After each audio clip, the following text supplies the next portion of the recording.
Thank you, Mr. President. I'd like to start by thanking Senator Ort, along with my colleagues Senator Ranzenhofer and Jacobs, for bringing this resolution forward. I, too, am very proud to co-sponsor it.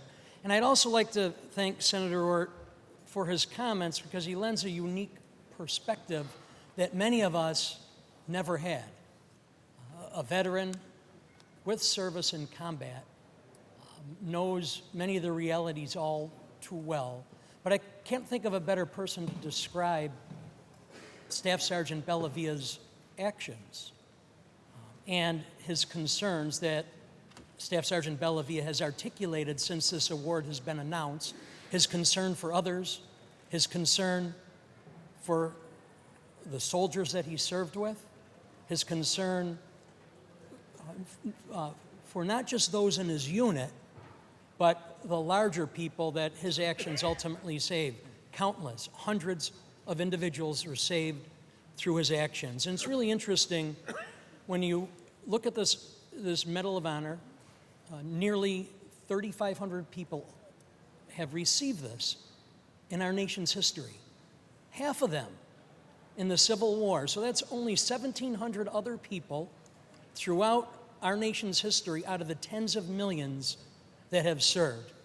And so we go back to David Bellavia, and we've heard some of his public comments afterwards, and the one that keeps ringing out in my mind that we hear in the local Buffalo media is, and I quote, him saying, "I'm better for my service."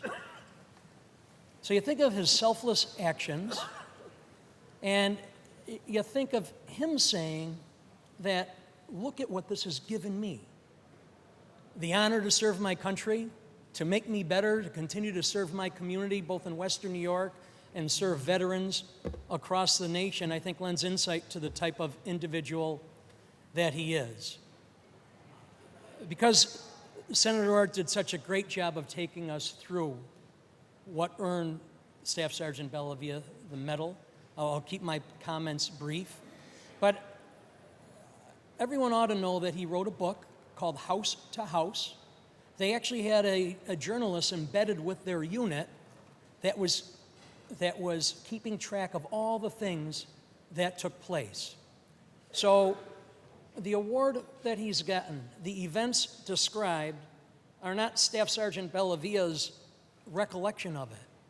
It was actually memorialized and documented by a reporter who was by their side with film, with audio, and ultimately, that is what told the story. A story that I'm thrilled to hear, that I wish all Americans could hear, because Staff Sergeant Bellavia, while a hero, is indicative of all the men and women who have served us throughout the years and for which I certainly am grateful.